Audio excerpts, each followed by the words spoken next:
Welcome back to the Dividend Diplomats YouTube channel. You got your boys here, Lanny and Bert, the Dividend Diplomats. Guys, there is this Dividend Aristocrat, almost Dividend King, yielding 3.5%. That is down 15% year to date. The big question is, Lanny, What's the big question? is it time to buy? Are we running it? Time to buy. Are we running and buying this stock, or have we bought it already? Guys, smash that subscribe button. Give us a nice thumbs up. Undervalued, overvalued. Buy it, don't buy it. Dividend Aristocrat stock, guys. Bert is here right now, guys. Just remember to subscribe. Let's get to 25,000 subscribers ASAP. And thanks to everybody on the X, crossing 40,000 followers on X. What a milestone, guys. We've been clanging and banging here on the Dividend Investing channel. It's all about buying passive income, all about getting to financial freedom. And here's a stock that, again, has increased dividends for almost 50 years with the yield that is now well over 3.5%, getting crushed 15% this year. And that 5-year result isn't looking any better either. Oh, we're talking Clorox, ticker symbol CLX. Clorox. Yeah, when you think of boring, you think of Clorox. Some of the brands that are here, this is probably by far one of the most boring companies we're going to talk about. There's obviously your Clorox cleaning. You got your bleach, your other cleaning supplies. They own other brands, including Fresh Step, cat litter, Kingsford charcoal. Kingsford charcoal. When you think of Clorox, you make sure you think of Kingsford charcoal right away. Yeah, so you use those Clorox wipes to clean off the charcoal off your hands. Yeah, it tastes so good after you cook your meats on that. Yeah, you got Burt's Bees for your lips while you're grilling. You've got bread bags to throw everything out. Yeah, you got the Hidden Valley Ranch. It's a smorgasbord of great brands, but they are strong brands that dominate their sector. Typically, that's why they're a safe stock. You flock to safety when times are tough. That's what brings this Clorox up for debate today. KC masterpiece. This is hilarious, guys. That's Clorox. Again, ticker symbol is CLX. Now, Bert, they are a top 500 stock. I know you got a little note here, the number 474 on this list here.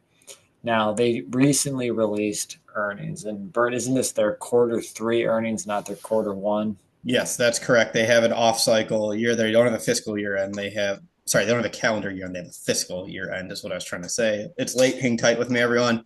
They missed on revenue. They had 1.67 billion in revenue versus 1.72 billion. Expectations missed on EPS at $1.45 versus expected of $1.56.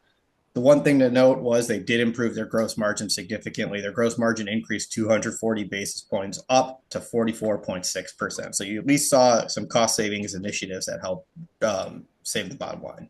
Yeah, I mean, and are they? Obviously can't be passing on too much cost because they would have probably passed and beat revenue estimates there.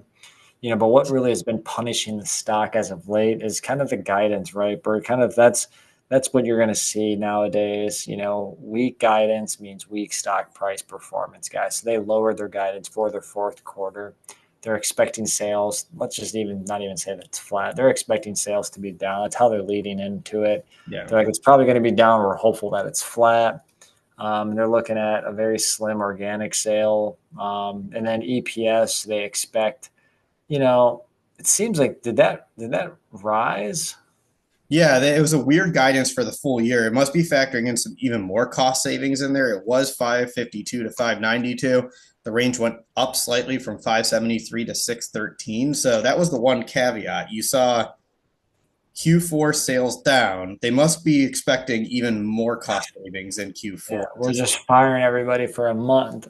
1 month sabbatical. Yeah. So that's really it. The stock we need to hit earnings, guys. Yeah, and this is going to be a true test. This will be a good one to see the impact of tariffs. What can you pass along to customers, and how is that going to impact? Because to your point, Lanny, if you pass along too much, people are going to be even more price sensitive than ever. Oh, yeah, I mean, they already are.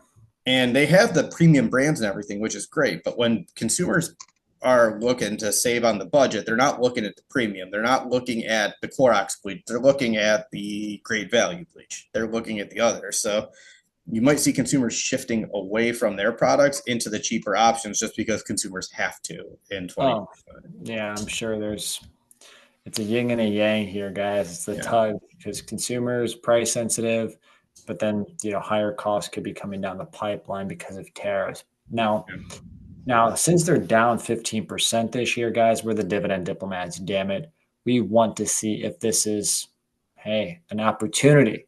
If others are running out, should us dividend investors run in on this almost dividend king, guys?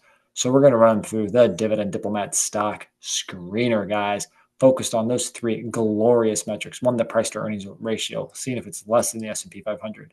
That dividend payout ratio, preferably less than 60%. A history of growing dividends. We will check out that dividend yield, guys. Bert, let's kick this son of a bitch off. All right, so they closed Thursday 5/8 at 137.81. I'm going to use the high end of their EPS range because I'm feeling optimistic tonight. We're feeling good. Feeling great. Yeah, 613. That gives you a PE ratio of 22x, which is below their 5-year price to earnings ratio. Average price earnings ratio at 27.99.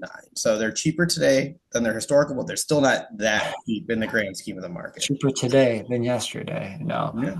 Yeah. Looking at a dividend, annualized, it's $4.88 there, hitting a very high payout ratio, kind of what we saw with Pepsi when they lowered their guidance, nearing 80% for Clorox at 79.61%, guys. Remember, use the high end of the earnings per share range too when we're talking about that. If you put in 573, the low end of that range, it jumps up to 85%. So 80 to 85% on that range of EPS there, guys. So let's talk dividend growth. Their 5-year dividend growth rate is 2.85%. They've increased that dividend for 47 plus consecutive years.